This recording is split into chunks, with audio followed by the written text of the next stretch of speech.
शिवसेना संसदीय पक्षाचे नेते व कल्याण लोकसभा मतदारसंघाचे लोकप्रिय खासदार डॉक्टर श्रीकांत शिंदे यांच्या नेतृत्वावर विश्वास दाखवत कल्याण डोंबिवली महानगरपालिकेचे मनसेचे माजी नगरसेवक राजन मराठे, माजी नगरसेविका ज्योती मराठे यांनी आज शिवसेनेचे मुख्य नेते व राज्याचे उपमुख्यमंत्री एकनाथ शिंदे यांच्या उपस्थितीत शिवसेनेत प्रवेश केला। त्याचबरोबर ठाणे महापालिकेचे राष्ट्रवादी काँग्रेस शरदचंद्र पवार पक्षाचे माजी नगरसेवक बाबाजी पाटील यांनीही शिंदे यांच्या उपस्थितीत शिवसेनेचा धनुष्यबाण हाती घेतला। ठाण्यात झालेल्या या पक्षप्रवेश सोहळ्याला खासदार डॉक्टर श्रीकांत शिंदे, आमदार राजेश मोरे, शिवसेना सचिव राम रेपाळे उपस्थित होते। उपमुख्यमंत्री शिंदे म्हणाले की खासदार डॉक्टर श्रीकांत शिंदे यांनी कल्याण लोकसभा मतदारसंघात अनेक लोकाभिमुख कामे केली आहेत। कल्याण डोंबिवली महानगरपालिका आणि ठाणे महानगरपालिका या दोन्ही महानगरपालिकेमध्ये मागील अनेक वर्षांमध्ये विकासाची कामे झाली। मागील 2.5 वर्षात मुख्यमंत्री असताना MMR मध्ये विकासाला चालना दिली।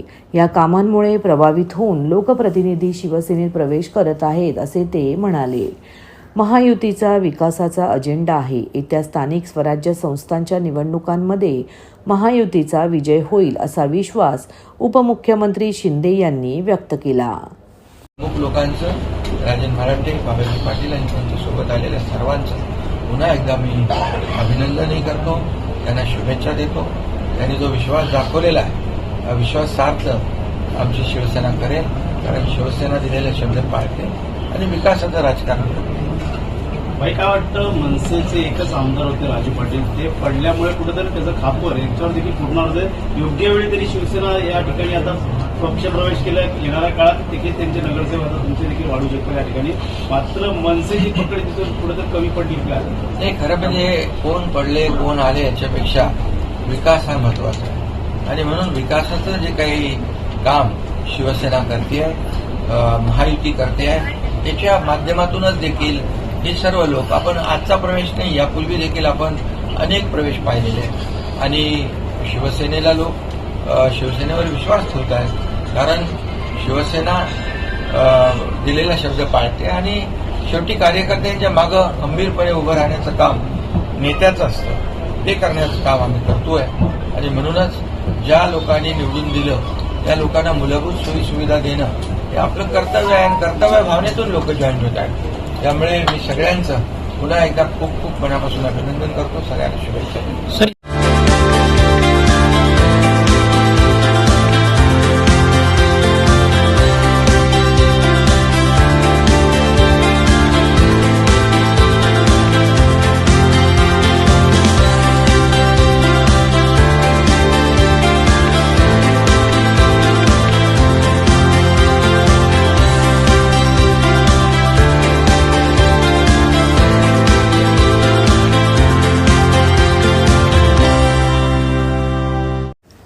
शिवसेना उद्धव बाळासाहेब ठाकरे पक्षाच्या ठाणे जिल्हा महिला आघाडी आयोजित खेळ खेळू मंगळागौरीचा सोहळा सजवू संस्कृतीचा या कार्यक्रमाचे आयोजन ठाण्याच्या राम गणेश गडकरी रंगायतन येथे करण्यात आले।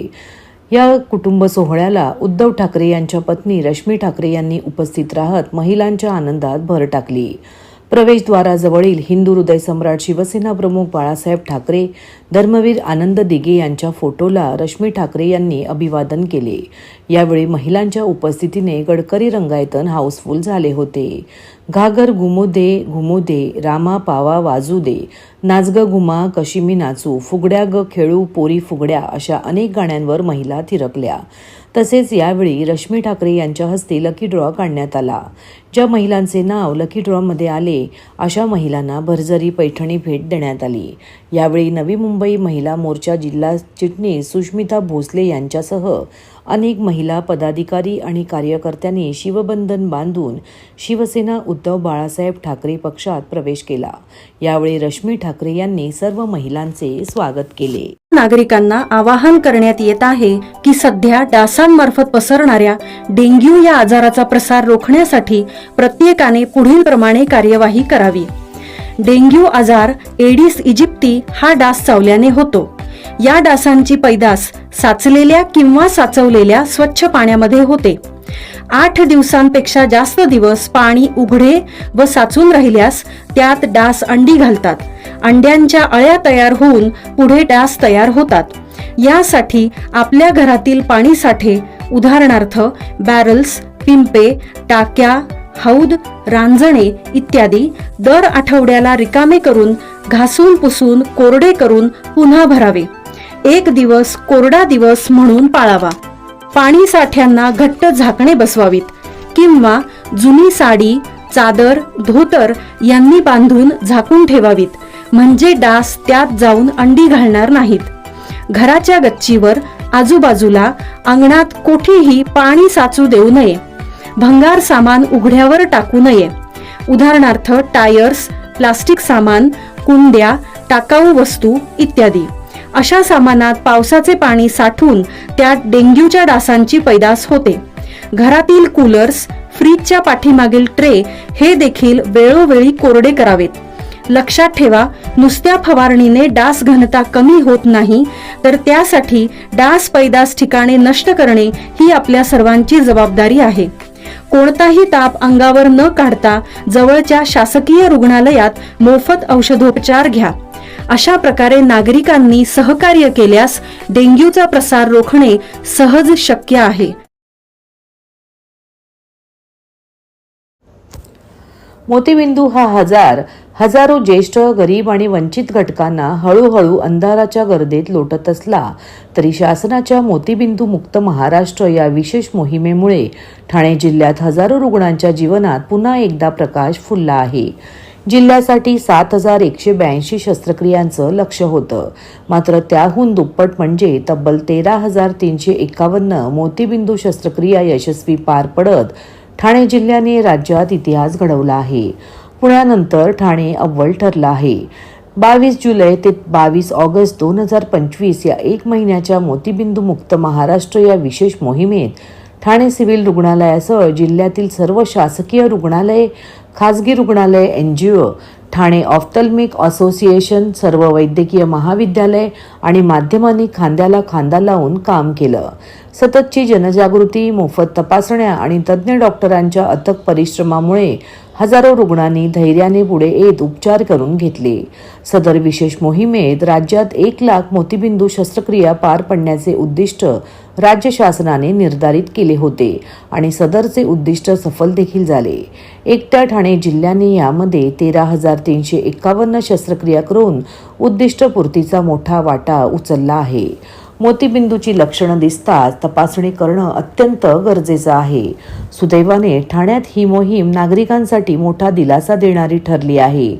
डॉक्टर, परिचारिका आणि नेत्रतज्ञांचे पथक सतत काम करत असल्याने रुग्णांमध्ये समाधानाची भावना असल्याची माहिती जिल्हा नेत्र शल्यचिकित्सक डॉक्टर प्रसन्न कुमार देशमुख यांनी दिली. गेला महिनाभर मोतीबिंदू मुक्त महाराष्ट्र या योजनेखाली आपण एक मोतीबिंदू आणि काचबिंदू यांचे ऑपरेशन करण्याची मोहीम हाती घेतली होती.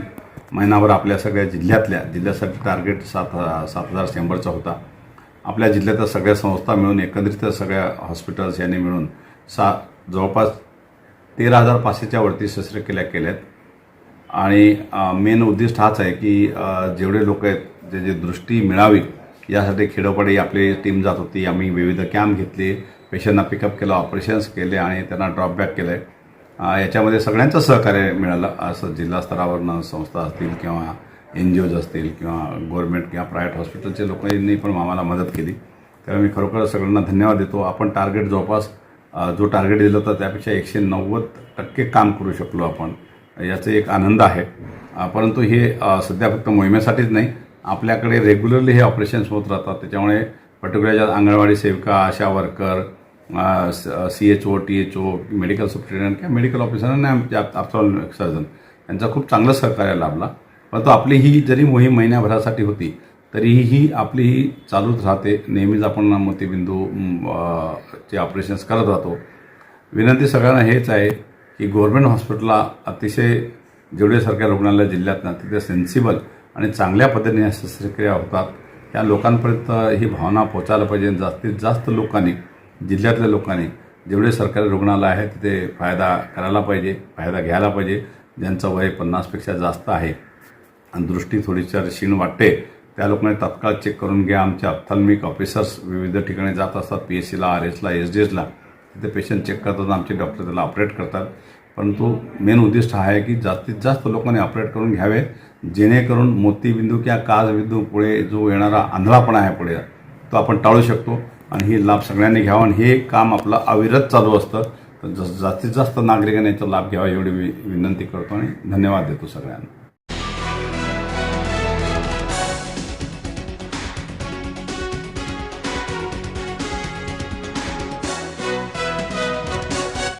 ठाण्याचा राजा नरवीर तानाजी सार्वजनिक गणेशोत्सव मंडळाच्या गणरायाचे आगमन मोठ्या उत्साहात करण्यात आले. यावेळी ढोल ताशे, लेझिम तसेच गोविंदा पथकाने थर रचून बाप्पाच्या आगमन सोहळ्यात सहभाग घेतला.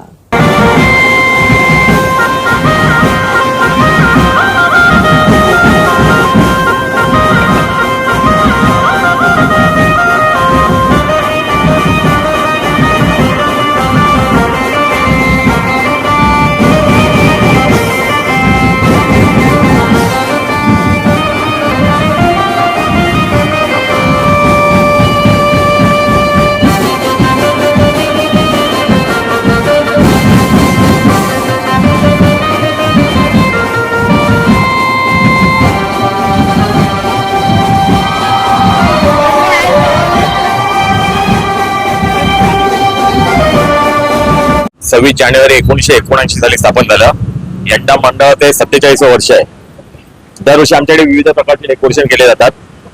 यावर्षी आम्ही पाषाण रूपी एक काल्पनिक मंदिर उभं केलंय आणि त्याच्यामध्ये महाराष्ट्रातले 11 मारुती आहेत. त्या 11 मारुतीची प्राण प्रतिष्ठापना या मंदिरामध्ये होणार आहे.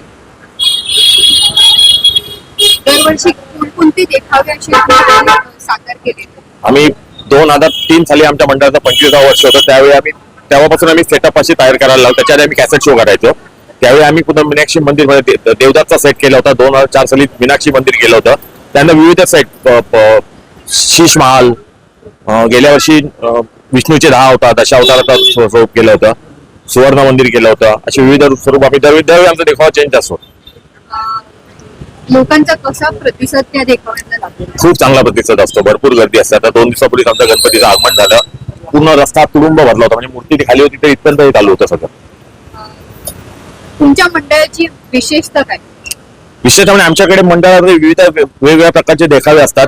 त्यामुळे लोक इथे आकर्षण लांबून लोक इथे पहिल्या दिवशी आमच्या पहिला भरपूर गर्दी होते इथे. यंदाच्या वर्षी काय सांस्कृतिक कार्यक्रम? सांस्कृतिक कार्यक्रम आमच्याकडे सांस्कृतिक कार्यक्रम इथे काही नसतात. सांस्कृतिक कार्यक्रम आमचे 26 जानेवारी जेव्हा आमच्या मंडळी स्थापना असते तेव्हा असते. पण गणपतीमध्ये मेडिकल कॅम्प असतो आमचा. वयोवृद्ध लोकांना मोफत चष्मे वाटप केले जातात. विद्यार्थ्यांना वह्या पुस्तकं वाटप केली जातात. एवढंच असं. आणि ते जागा कमी असल्यामुळे इथे सांस्कृतिक कार्यक्रम करता येत नाही आम्हाला. लोकांना काय आवडते? लोकांना काय नाही, दर्शनाला यावं प्रत्येकाने, एवढंच आव्हान आहे.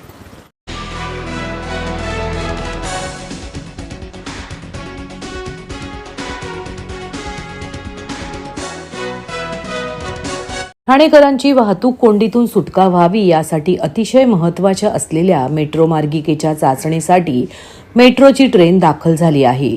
सोमवारी मेट्रोचे 2 कोच चढवण्याचे काम झाले. 10 रेल्वे स्थानकांमध्ये येत्या सप्टेंबर महिन्यात ही चाचणी केली जाणार असल्याचे सूत्रांनी सांगितले. मेट्रो मार्गिका सुरू झाल्यानंतर ठाणेकरांचा मुंबई घोडबंदरकडे जाणारा प्रवास सुकर होणार आहे. रोजच्या कोंडीतून मुक्ती मिळणार असल्याने प्रवासाचा वेळ मोठ्या प्रमाणात वाचेल असे सांगितले जात आहे. घोडबंदर मार्गावर मेट्रो मार्गिकेच्या निर्माणाचे काम सुरू आहे. घोडबंदर येथील कासारवडवली ते वडाळा आणि कासारवडवली ते गायमुख अशी ही मार्गिका असून मागील अनेक वर्षापासून मेट्रो मार्गिका निर्माणाचे काम घोडबंदरमध्ये सुरू आहे.